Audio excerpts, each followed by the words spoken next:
Hi, and this is Ronald Corpus Official and welcome to my vlog. And for this content, for this video, ating i-review ang isang drone. So, meron po akong hawak na drone na D16 Smart Drone. So, nakalagay dito ay Intelligent Quadcopter Flying Drone.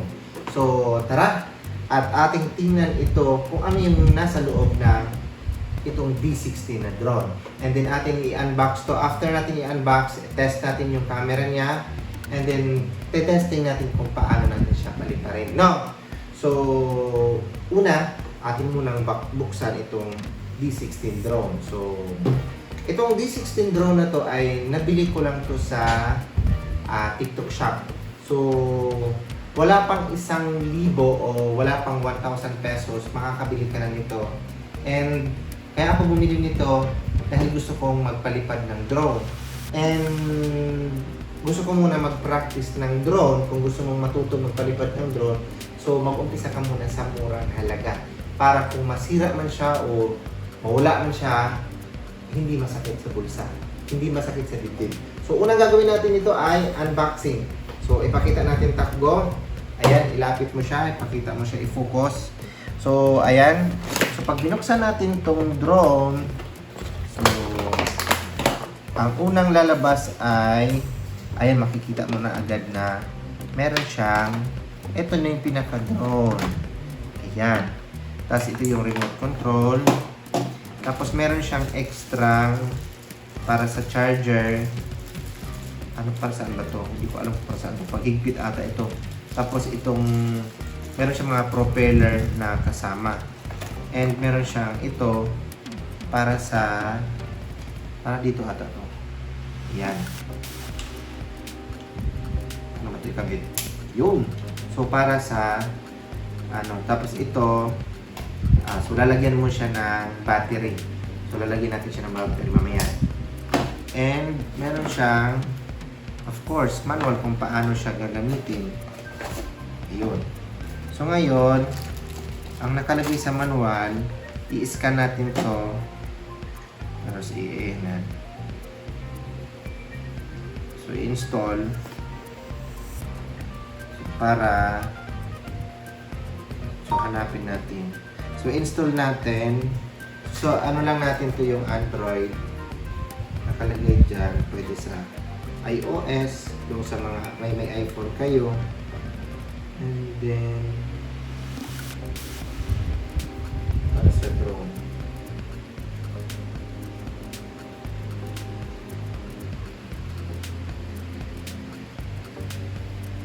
So pupagit mo lang siya. Ayan. So ngayon, eto na. So ilapit mo tayo, ipakita natin. So ayun, so ganyan ang tsura niya pag meron na siyang na-install. Ngayon, bubuksan lang natin itong drone. So ayan, so makita mo ayan, so nag-blink na siya. And then i-connect natin sa Wi-Fi. So ang Wi-Fi nito, hanapin natin yung Wi-Fi ng drone. So makikita ito is flow. Makita mo takbo. So makikita mo, i-connect natin siya sa Wi-Fi. Yun.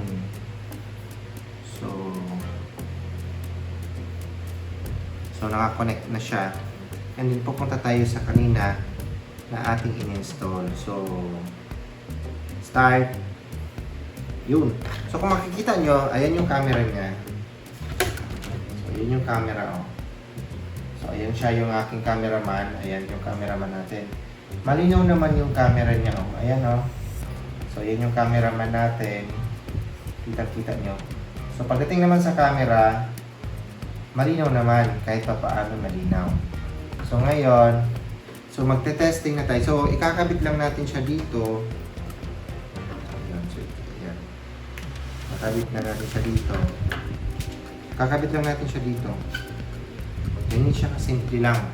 Ngayon, ite-test natin siya sa pagpalipad. Ano? So ngayon, test natin siya sa paano siya lumipad. So nasaksakan na po natin siya ng battery. So, ang battery niya ay EEE. Ayun, papalipad tayo ng drone. Ayan ito. So ngayon, itetesting natin siya kung paano siya lumipad.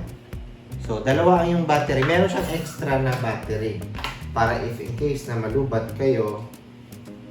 So, basahin nyo na lang yung manual kung paano ito itong ano tawag nito.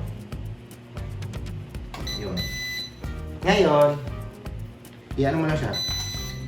Yun, pag nagbi-blink na siya, o itaas mo lang to, tapos pag nagbi-blink na siya, ibig sabihin connected na siya doon. So ngayon, paliparin na natin. Yun! Ayun na siya. Yun. So, yun siya kung paano magpalipad ng drone. Oh. Yun. So, di ba? I-focus mo tayo, ilapit mo sa drone. Yan. So, palipad niya siya. Yan. Magaling siya paliparin. Papalapitin ko sa akin.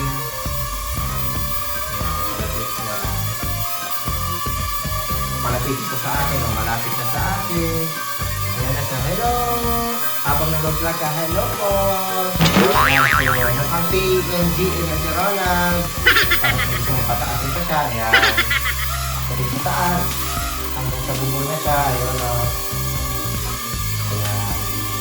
Ayan siya. Sa taas na siya. Palapitin mo siya. Palapitin. Yun.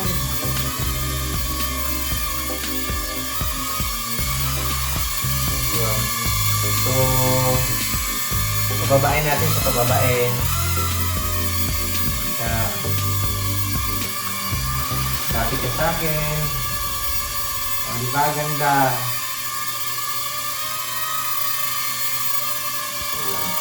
So, yun lang. Tapos, so na-test na natin kung paano palipad ang ating drone. So, ganun na siya kasimple. Ang ganda niya yung drone na to, oh. Tingnan mo, oh. Napakaganda niya paliparin na drone. So, tsaka ang tagal niya malubat. Siguro tinest natin kanina mga anong oras na ba? Nakailang minutes na ba tayo? 7. Ha? Buhat nung pinalipad natin, ilang minutes na siya? Naka 2 minutes na siya, oh. O, diba? Test natin siya hanggang sa malubat.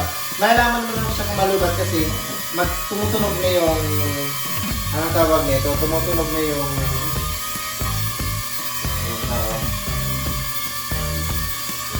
hindi ko lang alam kung paano siya ipapa-flip. Nag-flip to eh. Natatakot ako baka bumagsak eh. Ayun ko ipa-flip siya. Yan siya oh.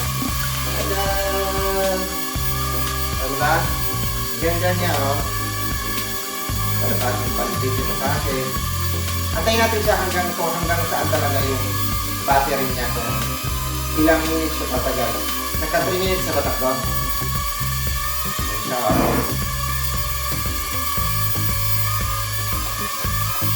Palapitin ko sa akin. Tutunog naman to pag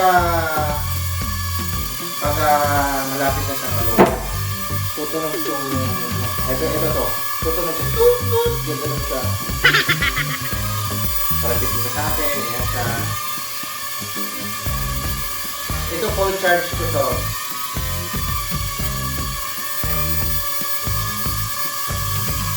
Diba?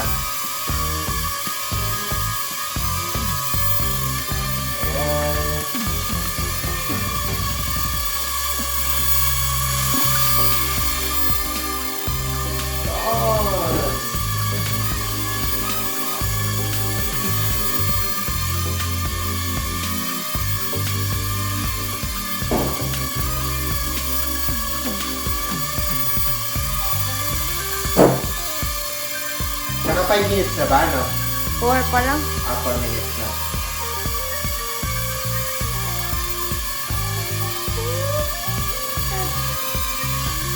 Antayin natin siya hanggang yung maximum ng battery niya kung hanggang saan. Para alam natin.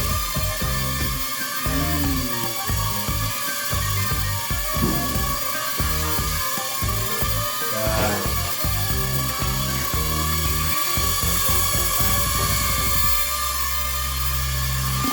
Antayin natin siya hanggang sa ang sarap ng hangin niya, oh. Ano lasa?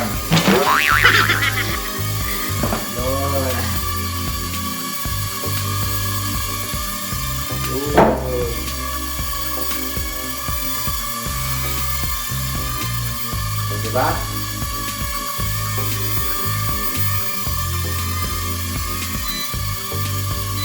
Ayan. So, narinig nyo na. Ibig sabihin, malulubat na siya. Meron siya tumutunog na, na toot, toot. So, pwede na natin siya pababain na. Yun. Ibig sabihin, pag pinindot mo na tong area na to, pwede naman siyang pababain. So, yun. So, yun lang. So, sana nagustuhan nyo yung aking review dito sa drone. So, almost 5 minutes siya takbo, no? 5 minutes. O, 5 minutes ang kanyang flight.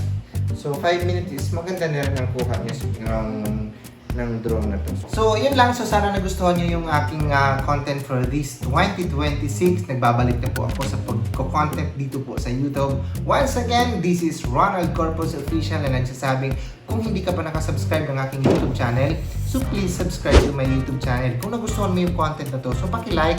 And kung ito po ay karapat-dapat i-share po natin para po sa kaalaman nating lahat. And mag-leave po kayo ng comment, any suggestion, opinion for the next vlog or additional information about this content na ni-review po natin ang ating D16 na drone. So, at ang pinaka-importante mga ka-officials, huwag niyo kalimutan i-click ang ating notification bell para updated kayo sa lahat ng video na gagawin ko dito sa YouTube. Nagpapasalamat din po ako ng buong-buo sa inyong walang sawang suporta ng aking YouTube channel.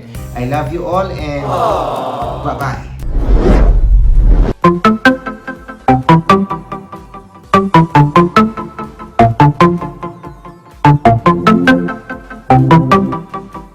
Thank you.